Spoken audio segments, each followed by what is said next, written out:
Dear students, welcome back to Plus One Zoology class. Plus One Zoologyയിലെ biomolecules എന്ന ചാപ്റ്ററാണ് നമ്മൾ ഡിസ്കസ് ചെയ്തുകൊണ്ടിരിക്കുന്നത്.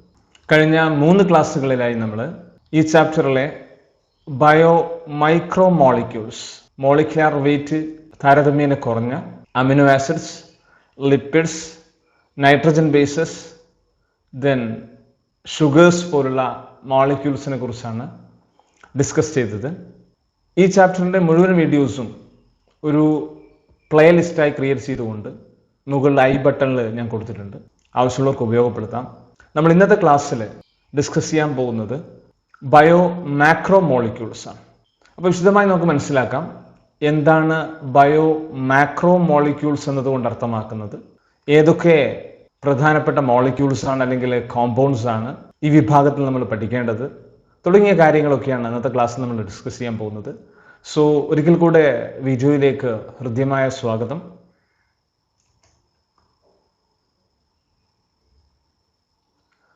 അപ്പോൾ എന്താണ് മാക്രോ മോളിക്യൂൾസ്, അവയുടെ സ്പെഷ്യാലിറ്റി എന്താണ് മനസ്സിലാക്കാം.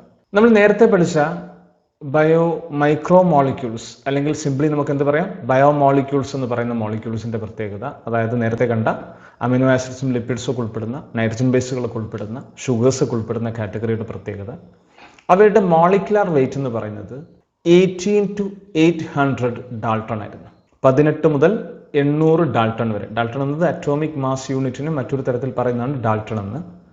അറ്റോമിക് മാസിന്റെ അല്ലെങ്കിൽ മോളിക്കുലാർ വെയിറ്റിന്റെ യൂണിറ്റ് ആയിട്ട് നമുക്ക് ഡാൾട്ടൺ കണക്കാക്കാം. അപ്പോൾ 18 to 800 ഡാൾട്ടൺ ആയിരുന്നു മൈക്രോ മോളിക്യൂൾസ് ആയ അല്ലെങ്കിൽ സിംപ്ലി ബയോമോളിക്യൂൾസ് എന്ന് പറയുന്ന നേരത്തെ നമ്മൾ പഠിച്ച കഴിഞ്ഞ ക്ലാസ്സുകളിൽ ചർച്ച ചെയ്ത എല്ലാ കോമ്പൗണ്ട്സിൻ്റെയും മോളിക്കുലാർ വെയിറ്റ്.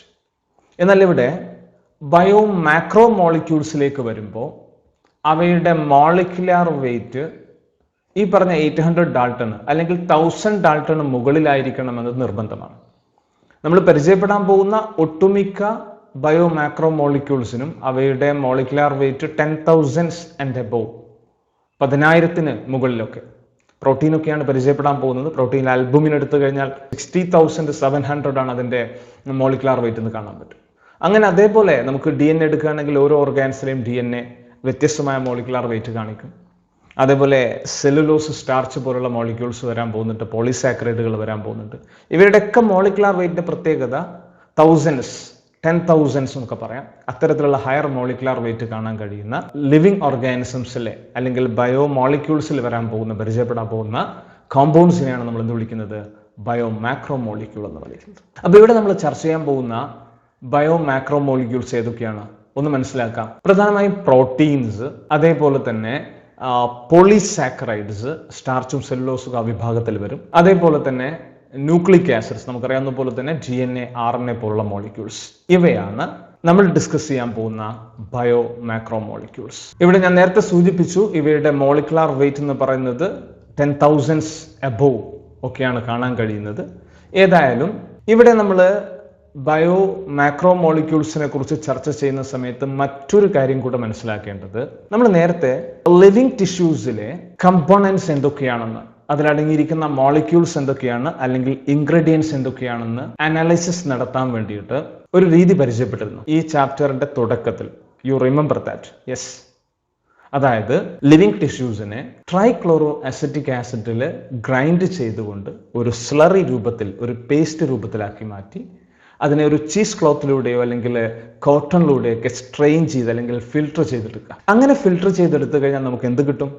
ഫിൽട്ടർ ചെയ്ത് കഴിഞ്ഞാൽ ഫിൽട്രേറ്റ് ആയിട്ട് താഴേക്ക് ഒരു പോർഷൻ ലഭിക്കും. അതേപോലെ തന്നെ ഈ ആസിഡിൽ ഇൻസോള്യൂബിളായ, ഡിസോൾവ് ചെയ്യാത്ത കമ്പോണൻസ് എല്ലാം തന്നെ റീടെൻറ്റേറ്റ് ആയിട്ട് ഫിൽട്ടർ ചെയ്യാതെ ബാക്കിയാവുകയും ചെയ്യും. ഈ ഫിൽട്രേറ്റ് ആയിട്ട് താഴേക്ക് വരുന്ന കമ്പോണൻസ് ആണ് യഥാർത്ഥത്തിൽ മോളിക്കുലാർ വെയിറ്റ് കുറഞ്ഞ നമ്മൾ നേരത്തെ പഠിച്ച മൈക്രോ മോളിക്യൂൾസ്. അപ്പോൾ സ്വാഭാവികമായിട്ടും എന്ത് മനസ്സിലാക്കാം? റീടെൻറ്റേറ്റ് ആയിട്ട് ആസിഡ് ഇൻസോള്യൂബിൾ ഫ്രാക്ഷനിൽ എന്തൊക്കെയാണോ ബാക്കിയാകുന്നത്, ആ ബാക്കിയാകുന്ന കോമ്പൗണ്ട്സ് ആണ് യഥാർത്ഥത്തിൽ macro molecules.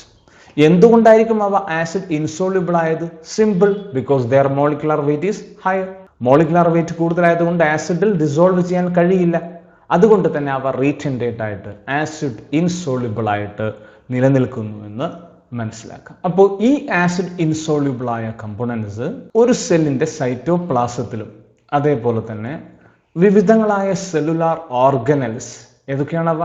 Mitochondria, nucleus, ribosome, അങ്ങനെ കാണാൻ കഴിയുന്ന വിവിധങ്ങളായ സെല്ലുലാർ ഓർഗനൽസിലും അതുകൂടാതെ സൈറ്റോപ്ലാസത്തിനകത്തും കാണാൻ കഴിയുന്നവയാണ് ഈ മാക്രോമോളിക്യൂൾസ് എന്ന് ചുരുക്കം. ഓക്കെ, അടുത്തൊരു പ്രധാനപ്പെട്ട ചോദ്യം എന്താണെന്ന് വെച്ച് കഴിഞ്ഞാൽ, ഈ മാക്രോമോളിക്യൂൾസിനെ കുറിച്ച് പരിചയപ്പെടുന്ന സമയത്ത് പ്രോട്ടീൻസ്, പോളിസാക്കറൈഡ്സ്, ന്യൂക്ലിക് ആസിഡ്സ് ഒക്കെയാണല്ലോ ചർച്ച ചെയ്തത്. അപ്പോൾ ഇവ ആസിഡ് ഇൻസോളിബിൾ ആണെന്ന് പറഞ്ഞു. അപ്പൊ അങ്ങനെയാണെങ്കിൽ what about lipids?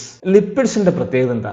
Lipids acid സോള്യൂബിൾ ആണോ ഇൻസോള്യൂബിൾ ആണോ? മൈക്രോമോളിക്യൂൾ ആണോ മാക്രോമോളിക്യൂൾ ആണോ? നമ്മളൊന്ന് ക്ലാരിഫൈ ചെയ്യേണ്ടതുണ്ട്. ഇവിടെ ഒരു കാര്യം മനസ്സിലാക്കേണ്ടത്, ഈ പറഞ്ഞിരിക്കുന്ന ലിപ്പിഡ്സ് എന്ന് പറയുന്ന സമയത്ത് ലിപ്പിഡ്സ് ആസിഡ് ഇൻസോള്യൂബിൾ ആയിട്ടാണ് കാണാൻ കഴിയുന്നത്. ലിപ്പിഡ്സ് ആസിഡ് ഇൻസോള്യൂബിൾ ആണ്. പക്ഷേ സ്ട്രിക്ട്ലി അവ മാക്രോമോളിക്യൂൾസ് അല്ല താനും. അപ്പൊ എന്താ സംഭവിക്കുന്നത്? ഈ ലിപ്പിഡ്സിന് മാക്രോമോളിക്യൂൾസ് ആണെന്ന് സ്ട്രിക്ട്ലി പറയാൻ കഴിയില്ല. അതേസമയം അവ ആസിഡ് ഇൻസോള്യൂബിൾ ആണ് താനും. അപ്പൊ എന്തുകൊണ്ടാണ് ആസിഡ് ഇൻസോള്യൂബിൾ ആയത്? അവിടെ നമ്മൾ മനസ്സിലാക്കേണ്ടത്, നമ്മൾ സാധാരണഗതിയിൽ നേരത്തെ പറഞ്ഞതുപോലെ ട്രൈക്ലോറോ അസറ്റിക് ആസിഡ് പോലുള്ള ഓർഗാനിക് ആസിഡുകളിൽ സെല്ലുകൾ അല്ലെങ്കിൽ ടിഷ്യൂസിനെ ഗ്രൈൻഡ് ചെയ്യുന്ന സമയത്ത് ആ സെൽ മെംബ്രെയിനും മറ്റും ബ്രേക്ക് ആകുന്ന അവസ്ഥ ഉണ്ടാക്കും. ഈ ലിപ്പിഡ്സിന്റെ മോളിക്കുലാർ വെയിറ്റ് എന്ന് പറയുന്നത് that does not exceed 800 dalton, 800 dalton മുകളിലേക്ക് പോകില്ല. അപ്പൊ 800 ഡാൾട്ടൺ മുകളിലേക്ക് പോകാത്തത് കൊണ്ട് അത് മാക്രോമോളിക്യൂൾ അല്ലെന്ന് നമുക്ക് മനസ്സിലാക്കാം. പക്ഷെ അവ എവിടെയാണുള്ളത്? ആസിഡ് ഇൻസോളിബിൾ ആയിട്ടാണ് കാണാൻ കഴിയുകയും ചെയ്യുന്നത്. അപ്പോൾ ഈ ലിപ്പിഡ്സ് പലപ്പോഴും ഫോസ്ഫോലിപ്പിഡിന്റെയും മറ്റൊക്കെ രൂപത്തിൽ പ്രധാനമായും സെല്ലിൽ കാണാൻ കഴിയുന്നത് സൈറ്റോപ്ലാസത്തിനകത്തൊന്നുമല്ല, പകരം എവിടെയാണ്? വിവിധങ്ങളായ സെൽ മെംബ്രെയിനുകളിലാണ്. അതായത് പ്ലാസ്മ മെംബ്രെയിനിൽ കാണാൻ പറ്റും, ന്യൂക്ലിയർ മെംബ്രെയിനിൽ കാണാൻ പറ്റും. അത്തരത്തിലുള്ള മെംബ്രെയിൻസിലാണ് ഇവ കാണാൻ കഴിയുന്നത്. അപ്പം ഞാൻ നേരത്തെ പറഞ്ഞ പോലെ തന്നെ ടിഷ്യൂസ് നമ്മൾ ഗ്രൈൻഡ് ചെയ്യുന്ന സമയത്ത് സെൽ മെംബ്രെയിൻസ് ബ്രോക്കൺ ആവും. സോ സെൽ മെംബ്രെയിൻസ് ബ്രോക്കൺ ആയി മാറിക്കഴിഞ്ഞാൽ ഇതിലെ കമ്പോണൻസ് ആയ ലിപ്പിഡ്സ്, ആ ലിപ്പിഡ്സ് എന്താ സംഭവിക്കുന്നത്?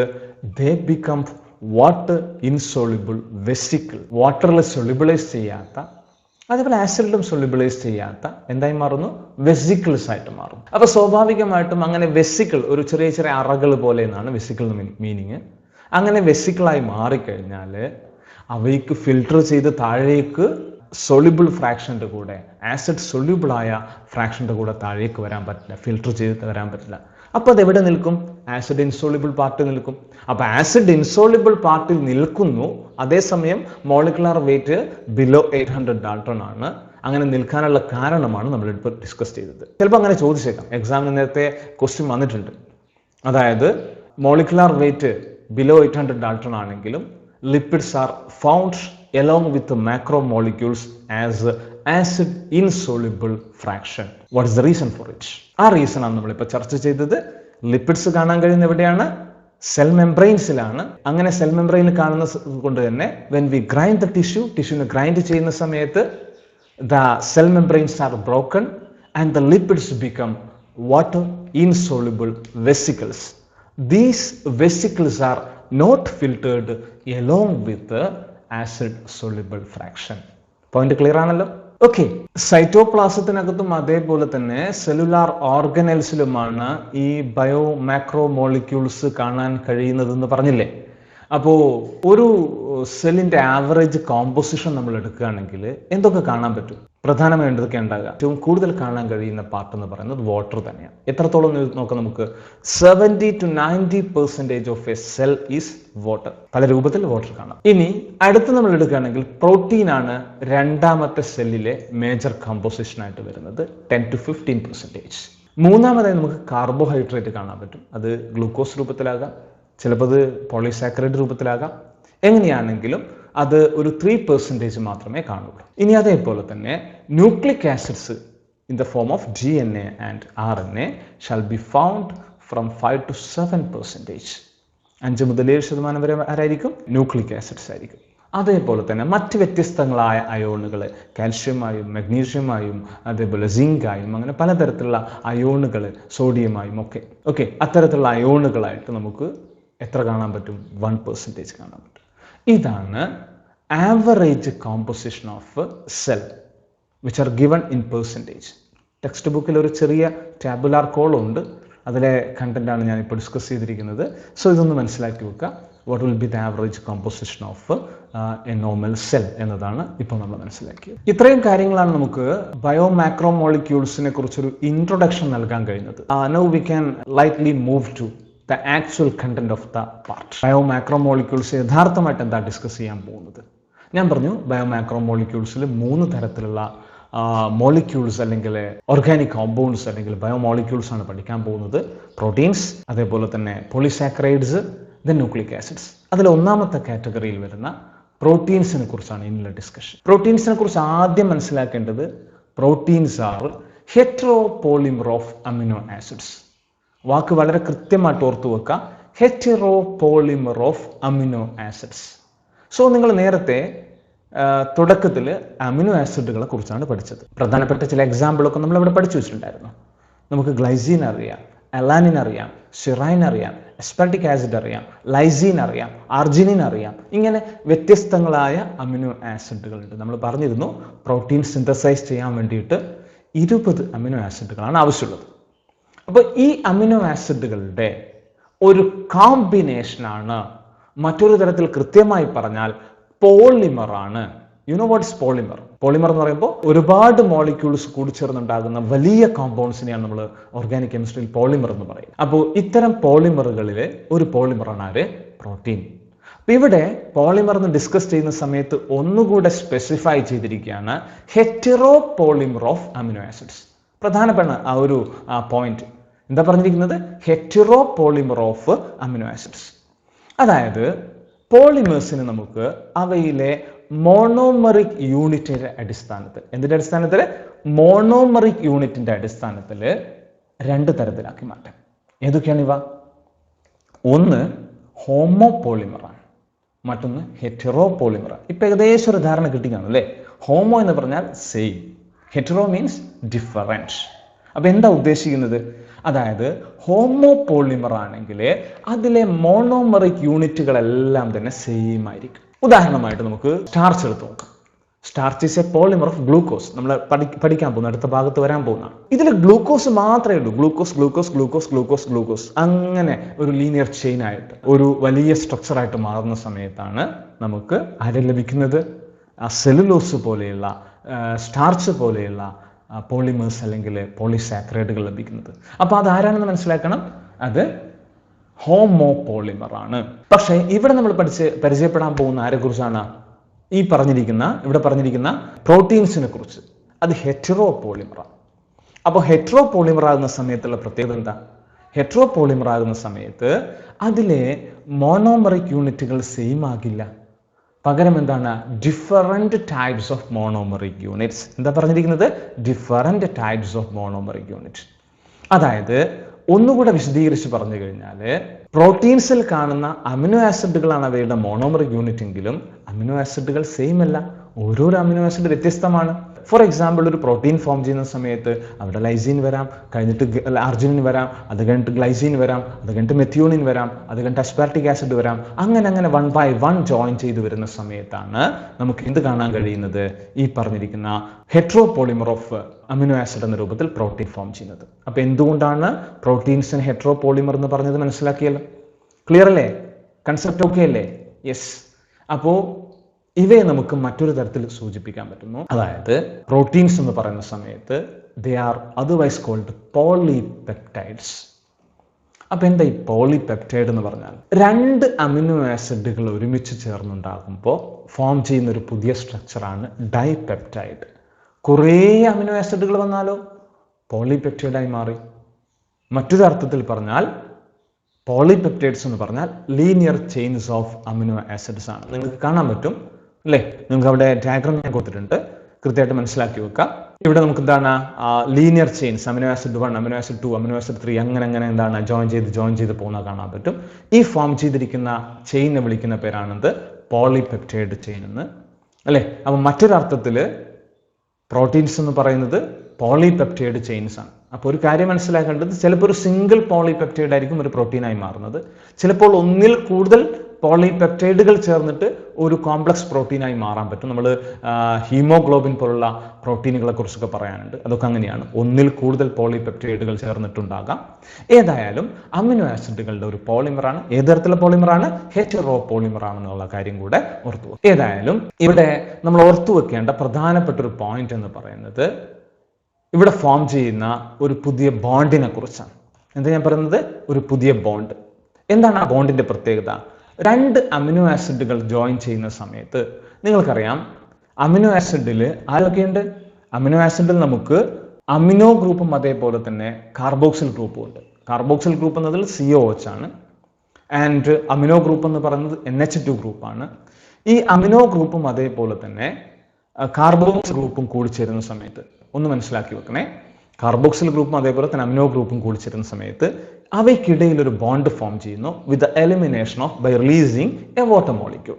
ഡീഹൈഡ്രേഷൻ നടന്നുകൊണ്ട് ഒരു വാട്ടർ മോളിക്യൂളിനെ റിലീസ് ചെയ്തുകൊണ്ടാണ് ആ സംഭവിക്കുന്നത്.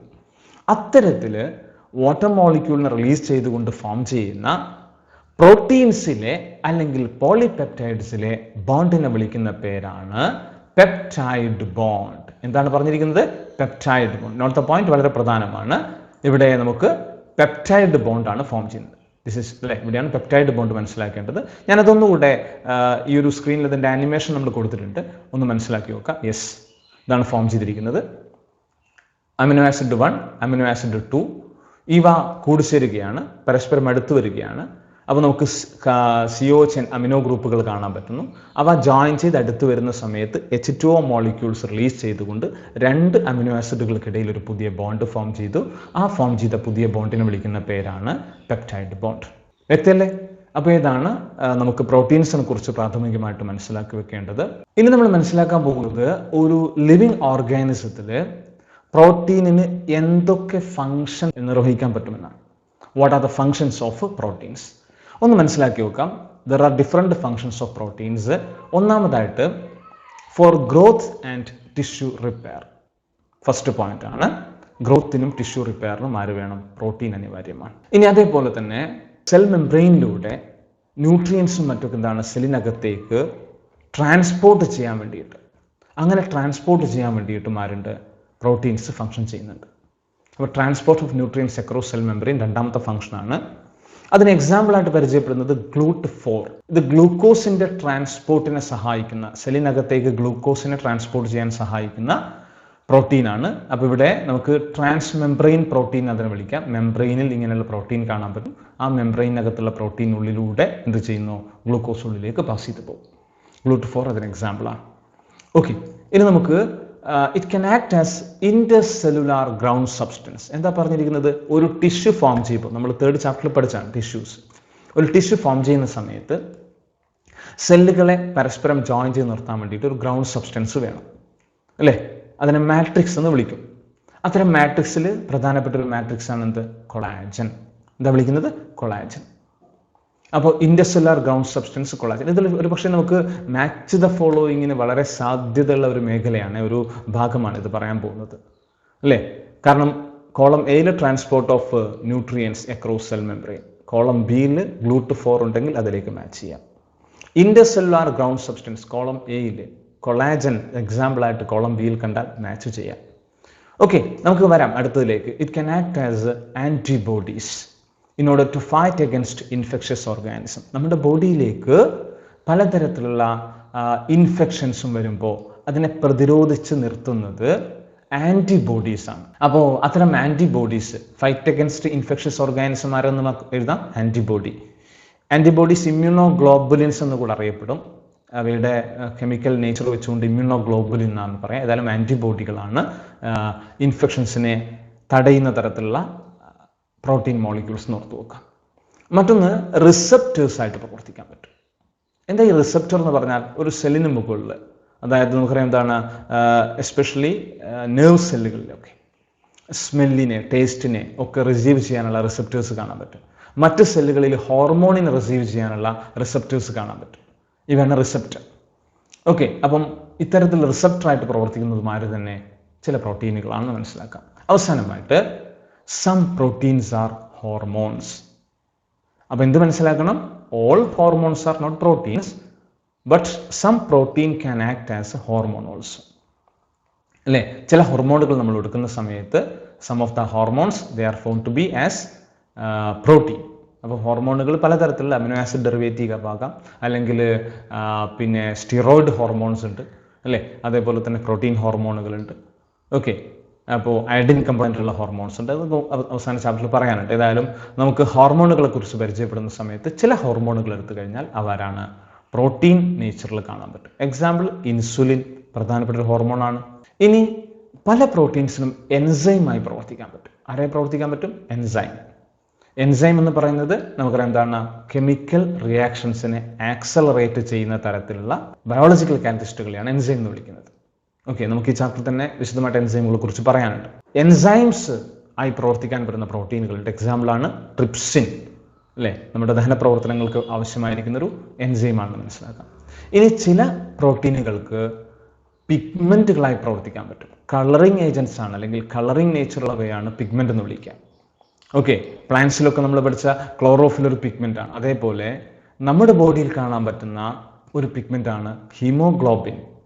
അല്ലേ, കാരണം ബ്ലഡിന് റെഡ് കളർ നൽകുന്ന ഹീമോഗ്ലോബിൻ ആണ്. അതുകൊണ്ട് ആ റെഡ് കളർ കൊടുക്കുന്നതുകൊണ്ടാണ് അതിനെ പിഗ്മെന്റ് ആയിട്ട് കണക്കാക്കിയത്. ഈ ഹീമോഗ്ലോബിൻ എന്ന് പറയുന്നത് ഇറ്റ്സ് എ പിഗ്മെന്റ്, അതേപോലെ തന്നെ ഇറ്റ്സ് എ പ്രോട്ടീൻ. അല്ലേ, അപ്പം എന്താണ്, പ്രോട്ടീനേഷ്യസ് ആയ ഒരു പിഗ്മെന്റ് ആണ് ഹീമോഗ്ലോബിൻ. അപ്പം പലതരം ഫങ്ഷൻസ് നമുക്ക് പ്രോട്ടീനുകൾക്ക് നിർവഹിക്കാൻ പറ്റുന്നു എന്ന് മനസ്സിലാക്കാൻ പറ്റില്ലേ, ഈ ഒരു ഭാഗത്തു നിന്ന് വ്യക്തമാകുന്നുണ്ട്. ഏതായാലും വളരെ ഇമ്പോർട്ടൻസ് കൊടുത്തുകൊണ്ട് പ്രോട്ടീൻസിന്റെ ഫങ്ഷൻസ് നിങ്ങൾ പഠിച്ചു വെക്കണം. ഓക്കെ, ഞാൻ നേരത്തെ സൂചിപ്പിച്ച പോലെ തന്നെ മിക്കവാറും ഒരു മാച്ച് ദ ഫോളോയിങ് എന്നുള്ള രൂപത്തിൽ ഈ ഭാഗം വരാനുള്ള സാധ്യത നമുക്ക് തള്ളിക്കളയാൻ പറ്റില്ല. പ്രോട്ടീൻസിന്റെ ഫങ്ഷൻസ് ഒക്കെ മനസ്സിലാക്കിയതിന് ശേഷം ഇനി നമ്മൾ രണ്ട് പ്രധാനപ്പെട്ട പ്രോട്ടീനുകളുടെ എക്സാമ്പിൾ പഠിക്കുകയാണ്. ഇത് കൃത്യമായിട്ട് പഠിക്കണം, നിങ്ങൾ ഓർത്തു വെക്കണം. The most abundant protein in animal world. നമ്മൾ സോളജിയാണ് പഠിക്കുന്നത്, ആനിമൽസിനെ കുറിച്ചാണ് മെയിനായിട്ട് ചർച്ച ചെയ്യുന്നത്. അപ്പം ആനിമൽ വേൾഡിൽ നോക്കുമ്പോൾ ദ മോസ്റ്റ് അബണ്ടന്റ് പ്രോട്ടീൻ ഏതെന്ന് ചോദിച്ചാൽ ദാറ്റ് ഈസ് കൊളാജൻ. ആരാണ്? കൊളാജൻ. നേരത്തെ പറഞ്ഞിരുന്നു എന്താ കൊളാജൻ എന്നത്. Collagen is the intercellular ground substance. Okay, the most abundant protein ആണ് കൊളാജൻ എന്ന് ഓർത്തു വെക്കുക. എവിടെ? Animal വേൾഡിലാണ്.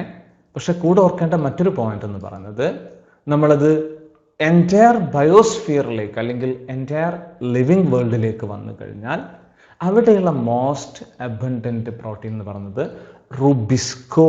It's an enzyme. Okay, RuBisCO എന്നൊരു എൻസൈമാണ്. ആരാണ് റുബിസ്കോ? റുബിസ്കോയുടെ പൂർണ്ണ രൂപം ഒന്ന് മനസ്സിലാക്കി വെക്കുക. Ribulose bisphosphate carboxylase oxygenase. ഇതിൻ്റെ ചുരുക്കെഴുത്താണ് റുബിസ്കോ. എഴുതിയ രീതിയൊക്കെ ഒന്ന് കൃത്യമായിട്ട് സ്ക്രീനിൽ നോക്കിയിട്ട് മനസ്സിലാക്കണം. അങ്ങനെ തന്നെ പഠിച്ചു വെക്കുക. ചുമ്മാ എല്ലാം ക്യാപിറ്റൽ ലെറ്ററിൽ റുബിസ്കോ എന്നോ അല്ലെങ്കിൽ സ്മോൾ ലെറ്ററിൽ റുബിസ്കോ എന്ന് എഴുതി കഴിഞ്ഞാൽ റുബിസ്കോ എന്ന് എഴുതുന്നത് പൂർണ്ണമായിട്ടും ശരിയാകില്ല. അതുകൊണ്ട് ഒന്ന് ആ ഒരു എഴുതിയ രീതി കൂടെ ഒന്ന് മനസ്സിലാക്കി വെക്കുക. റിബുലോസ് എന്നതിനാണ് റു പറഞ്ഞിരിക്കുന്നത്.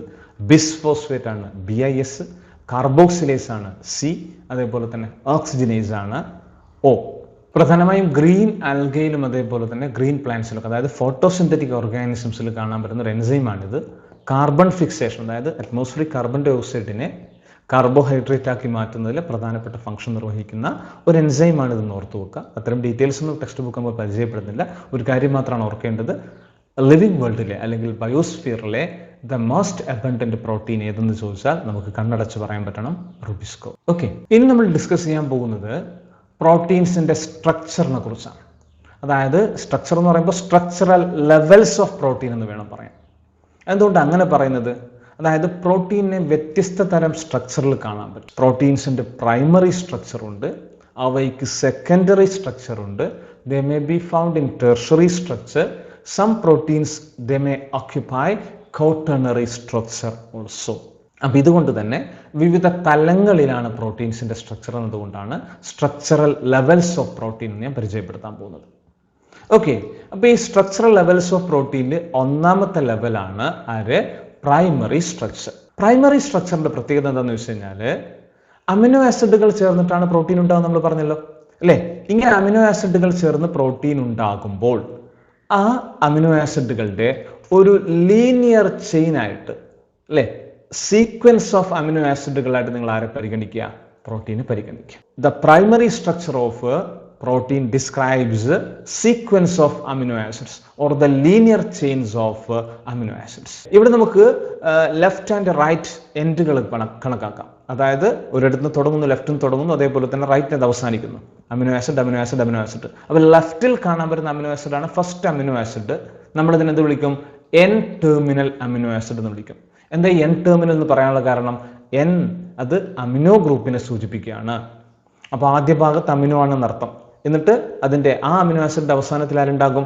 കാർബോക്സിൽ ഗ്രൂപ്പ് ഉണ്ടാകും. അപ്പൊ അങ്ങനെ പോയി അവസാനം എന്താണ്?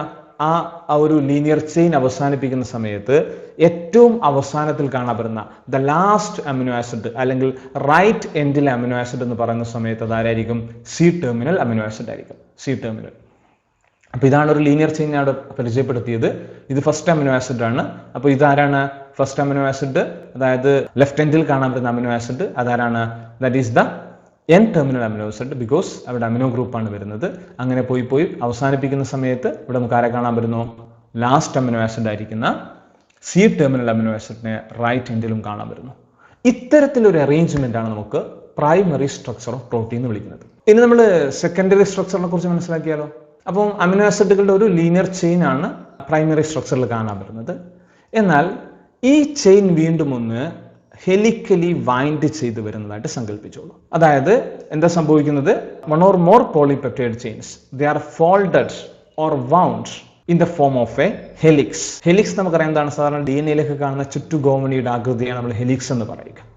അത്തരത്തിൽ ഹെലിക്കൽ സ്ട്രക്ചറിലേക്ക് വരുമ്പോഴാണ് നമുക്ക് സെക്കൻഡറി സ്ട്രക്ചർ ഓഫ് പ്രോട്ടീൻ കാണാൻ പറ്റുന്നത്. ഓക്കെ, അപ്പൊ അവിടെ സാധാരണ റൈറ്റ് ഹാൻഡഡ് ഹെലിക്സ്, ഒരു ഹെലിക്സ് ഇങ്ങനെ ചുറ്റി വരുന്ന സമയത്ത് അത് റൈറ്റ് ഹാൻഡഡ് ആകാം, ലെഫ്റ്റ് ഹാൻഡഡ് ആകാം, അല്ലെ? അപ്പൊ റൈറ്റ് ഹാൻഡഡ് ഹെലിസസ് ആണ്, ഹെലിക്സ് എന്നതിന്റെ പ്ലൂറലാണ് ഹെലിസസ്.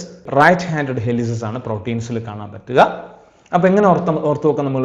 കെരാറ്റിൻ, അതേപോലെ തന്നെ ഫൈബ്രോയിൻ, സിൽക്ക് ഫൈബർ പോലുള്ള പ്രോട്ടീനുകളൊക്കെ ആരാണ്? ഈ സെക്കൻഡറി സ്ട്രക്ചർ കാണുന്നവയാണ് ഓർത്തു നോക്കുക. അപ്പൊ നമ്മൾ രണ്ടാമത്തെ സ്ട്രക്ചർ കൂടെ മനസ്സിലാക്കിയിട്ടുണ്ട്. ആരാണ്? Secondary structure. പ്രൈമറി സ്ട്രക്ചർ, പിന്നീട് സെക്കൻഡറി സ്ട്രക്ചർ. സെക്കൻഡറി സ്ട്രക്ചറിന് എക്സാമ്പിൾ ആയിട്ട് പരിചയപ്പെടുത്തിയ കെരാറ്റിനും അതേപോലെ തന്നെ ഫൈബ്രോയിൻ എന്നറിയപ്പെടുന്ന സിൽക്ക് പ്രോട്ടീനും ഒന്ന് മനസ്സിലാക്കി വെച്ചോളൂ. ജസ്റ്റ് ഇത് നമുക്ക് എക്സാമ്പിൾ മാത്രം ഓർത്താൽ മതി. സ്ട്രക്ചർ ഒന്നും ഇമ്പോർട്ടൻ്റ് അല്ല, എന്നിരുന്നാലും പറഞ്ഞ സ്ഥിതിക്കൊന്ന് പരിചയപ്പെടുത്തി എന്ന് മാത്രം. ഓക്കെ, പ്രോട്ടീന്റെ അടുത്ത സ്ട്രക്ചർ ആണ് ടെർഷറി സ്ട്രക്ചർ. അപ്പോൾ ടെർഷറി സ്ട്രക്ചറിന്റെ പ്രത്യേകത എന്താണെന്ന് വെച്ച് കഴിഞ്ഞാൽ ഒരു 3 ഡയമെൻഷണൽ ഫോമിലേക്ക് വരും. അതായത് നേരത്തെ കണ്ട ഹെലിക്കൽ പോളിപെപ്റ്റൈഡുകൾ വീണ്ടും അത് ഫോൾഡ് ചെയ്ത് ഒരു ഹോളോ വൂളൺ ബോൾ, നമുക്കറിയാം വൂളൺ ക്ലോത്തിന്റെ അല്ലെങ്കിൽ വൂളൺ ഫൈബേഴ്സിന്റെ ഒക്കെ ഒരു ബോൾ നമ്മൾ സങ്കല്പിച്ച് നോക്കാം. ഓക്കെ, കമ്പിളി നാരുകൾ ഇങ്ങനെ ചേർത്തുണ്ടാക്കുന്ന വൂളൺ ബോൾ നിങ്ങൾക്ക് അറിയാലോ, അല്ലേ? അപ്പൊ അത്തരത്തിലൊരു ഹോളോ, ഉള്ളു പൊള്ളയായ ഒരു വൂളൺ ബോൾ പോലെ പ്രോട്ടീൻ ഫോൾഡ് ചെയ്ത് വരുന്ന സമയത്താണ് അതിന് ടെർഷറി സ്ട്രക്ചർ എന്ന് പറയാം. ഞാൻ പറഞ്ഞു അതിനൊരു 3 ഡയമെൻഷണൽ വ്യൂ ലഭിക്കും. കാരണം മറ്റു രണ്ടും ലീനിയർ ആയിരുന്നു, അതുകൊണ്ട് എന്താണ് 2D വ്യൂ മാത്രമേ ഉണ്ടാവുള്ളൂ. എന്നാൽ അതൊരു ബോൾ രൂപത്തിലേക്ക് അല്ലെങ്കിൽ ഹോളോ ബോൾ പോലെയായി മാറുമ്പോഴത്തേക്ക് അതിന് 3D വ്യൂ നമുക്ക് ലഭിക്കും. അപ്പോൾ ഇവിടെ tertiary structure is necessary for many biological activities of protein. നമ്മുടെ മെറ്റബോളിക് ആക്ടിവിറ്റീസിലൊക്കെ പ്രോട്ടീൻസ് പലതരം പ്രവർത്തനങ്ങൾ ചെയ്യുന്ന സമയത്ത് അത്തരത്തിലുള്ള ബയോളജിക്കൽ ആക്ടിവിറ്റി നിർവഹിക്കണമെങ്കിൽ ഈ ടെർഷറി സ്ട്രക്ചർ നിർബന്ധമാണെന്ന് മനസ്സിലാക്കി വെക്കുക. നല്ലൊരു എക്സാമ്പിൾ ആണ് മയോഗ്ലോബിൻ. മയോഗ്ലോബിൻ എന്ന് പറയുന്നത് മസിൽസിൽ കാണുന്ന പ്രോട്ടീൻ മോളിക്യൂൾസ് ആണ് മയോഗ്ലോബിൻ. അതേപോലെ ഒട്ടുമിക്ക എൻസൈമുകളും പിന്നെ ഈ പറഞ്ഞ ടെർഷറി സ്ട്രക്ചറിലാണ് കാണാൻ കഴിയുന്നത്. അപ്പോൾ ഇത്തരത്തിൽ നമുക്ക് പരിചയപ്പെടാൻ കഴിയുന്ന മൂന്നാമത്തെ സ്ട്രക്ചറിനെ വിളിക്കുന്ന പേരാണ് tertiary structure of protein. Okay, അപ്പോൾ നമ്മൾ 3 തരത്തിലുള്ള പ്രോട്ടീൻ സ്ട്രക്ചേഴ്സ് പരിചയപ്പെട്ടു. ഇനി ഒരു സ്ട്രക്ചർ കൂടി ഇല്ലേ? ആരത്? Quaternary structure. അപ്പൊ എന്താ സംഭവിക്കുക ക്വാട്ടേണറി സ്ട്രക്ചറിൽ? ക്വാട്ടേണറി സ്ട്രക്ചറിൽ നമുക്ക് മനസ്സിലാക്കാൻ പറ്റുന്നത് here more than 1 polypeptide chains in the form of tertiary structure. Already tertiary സ്ട്രക്ചറിൽ കാണാൻ കഴിയുന്ന ഒന്നിൽ കൂടുതൽ പോളിപെപ്റ്റൈഡ് ചെയിനുകൾ കൂടിച്ചേരുന്ന സമയത്ത് അങ്ങനെ ഫോം ചെയ്യുന്ന സ്ട്രക്ചറിനെയാണ് ക്വാട്ടേണറി സ്ട്രക്ചർ എന്ന് പറയുക. അപ്പൊ ഇതിലെ ഓരോ പോളിപെപ്റ്റൈഡും എന്തായിരിക്കും? ആ ടോട്ടൽ പ്രോട്ടീനിന്റെ ഒരു സബ് യൂണിറ്റ് ആയിരിക്കും. ഇവിടെ ഏറ്റവും നല്ലൊരു എക്സാമ്പിൾ ആണ് ഹീമോഗ്ലോബിൻ. ഞാൻ നേരത്തെ പരിചയപ്പെടുത്തി ഹീമോഗ്ലോബിനെ, നിങ്ങളോട് പറഞ്ഞു അല്ലെ, പിഗ്മെന്റ് ആണ്. അപ്പൊ ഈ ഹീമോഗ്ലോബിന്റെ പ്രത്യേകത 2 ആൽഫ പോളിപെപ്റ്റൈഡ് ചെയിൻസ് കാണാൻ പറ്റും. അല്ലെങ്കിൽ സിംപ്ലി നമുക്ക് എന്ത് വിളിക്കാം? 2 ആൽഫ ചെയിൻസ് ആർ ദെയർ. സ്ക്രീനിൽ ശ്രദ്ധിക്കണേ. അതേപോലെ തന്നെ 2 ബീറ്റ ചെയിൻസും കാണാൻ പറ്റും. ഇതിലെല്ലാം തന്നെ ഹീം ഗ്രൂപ്പ് ഉണ്ട്. അത് ഹീം ഗ്രൂപ്പ് എന്നറിയപ്പെടുന്നത് അയൺ കണ്ടന്റ് ഉള്ള ഗ്രൂപ്പാണ്. അതിനാണ് ഓക്സിജനെ ക്യാരി ചെയ്യാൻ പറ്റുന്നത്. ഹീമോഗ്ലോബിന്റെ മെയിൻ ഫംഗ്ഷൻ ഓക്സിജൻ ക്യാരി ചെയ്യുക എന്നുള്ളതാണ്. അപ്പോൾ അതെല്ലാം നമ്മളിവിടെ ഡിസ്കസ് ചെയ്യുന്നുണ്ട്. ഈ പറഞ്ഞിരിക്കുന്ന ക്വാട്ടർണറി സ്ട്രക്ചർ എങ്ങനെ ഫോം ചെയ്യുന്നതാണ്. അപ്പോൾ ഇവിടെ 4 പോളിപെപ്റ്റൈഡുകൾ കാണാൻ പറ്റുന്നില്ലേ? ഏതൊക്കെയാണ് ഈ 4? 1 alpha, second the next alpha, third one beta, first ബീറ്റയാണ്. അതേപോലെ തന്നെ ലാസ്റ്റ് വൺ ഫോർത്ത് വൺ ആരാണ്? Second beta chain. അപ്പോൾ 2 ആൽഫ ചെയിനും 2 ബീറ്റ ചെയിനും ടോട്ടൽ 4 പോളിപെപ്റ്റൈഡുകൾ കാണാൻ വരുന്നു. ഇതിലെ ഓരോ ആൽഫയും ബീറ്റയൊക്കെ ഓൾറെഡി ഏത് സ്ട്രക്ചറിലാണ് കാണാൻ വരുന്നത്? ടെർഷറി സ്ട്രക്ചറിലാണ് കാണാൻ വരുന്നത്. അവ കൂടി ചേർന്നിട്ട് എന്ത് വന്നിരിക്കുന്നു? ഇവിടെ ഹീമോഗ്ലോബിൻ മോളിക്യൂളായി മാറിയിരിക്കുന്നു. ഓക്കെ, അപ്പോൾ അതുകൊണ്ട് അത് ക്വാട്ടേണറി സ്ട്രക്ചർ ഓഫ് പ്രോട്ടീൻ ആണെന്ന് മനസ്സിലാക്കി വെക്കും. അപ്പോൾ പ്രോട്ടീൻസിന്റെ സ്ട്രക്ചേഴ്സ് വ്യത്യസ്ത തരത്തിൽ നമ്മൾ പഠിച്ചു കഴിഞ്ഞു. Primary, secondary, tertiary and quaternary. പഠിച്ച സ്ട്രക്ചേഴ്സ് എല്ലാം തന്നെ ഒന്നുകൂടെ റിവൈസ് ചെയ്യാൻ വേണ്ടിയിട്ട്, അല്ലെങ്കിൽ അറ്റ് എ ഗ്ലാൻസ് ഒരു ഐഡിയ കിട്ടാൻ വേണ്ടിയിട്ട് നമുക്കിത് ഉപയോഗപ്പെടുത്താം, ഈ ഡയഗ്രാം. അതായത് ഇവിടെ നമ്മൾ പ്രൈമറി സ്ട്രക്ചറിൽ ഞാൻ നേരത്തെ സൂചിപ്പിച്ചു, വിവിധ അമിനോ ആസിഡുകൾ ഇങ്ങനെ ഒരു ലീനിയർ ചെയിൻ ആയിട്ട് ലൈസീൻ, ഹിസ്റ്റഡിൻ, അർജിനിൻ, അങ്ങനെ ഒരുപാട് അമിനോ ആസിഡുകളുടെ ഒരു ചെയിൻ ആയിട്ട് കാണാൻ വരുന്നു. എന്നാൽ ഈ അമിനോ ആസിഡുകളുടെ ചെയിൻ ഇതൊന്നുകൂടെ ഫോൾഡ് ചെയ്ത് എങ്ങനെ സെക്കൻഡറി സ്ട്രക്ചറിലേക്ക് വരുമ്പോഴത്തേക്ക് ഒരു ഹെലിക്കൽ സ്ട്രക്ചറായി മാറി. ആ ഹെലിക്കൽ സ്ട്രക്ചറിലുള്ള പ്രോട്ടീൻ വീണ്ടും ഒന്നുകൂടെ ഫോൾഡ് ചെയ്ത് ഒരു 3 ഡയമെൻഷൻ സ്ട്രക്ചറിലേക്ക് വരുമ്പോഴത്തേക്ക് ടെർഷറി സ്ട്രക്ചറായി മാറി.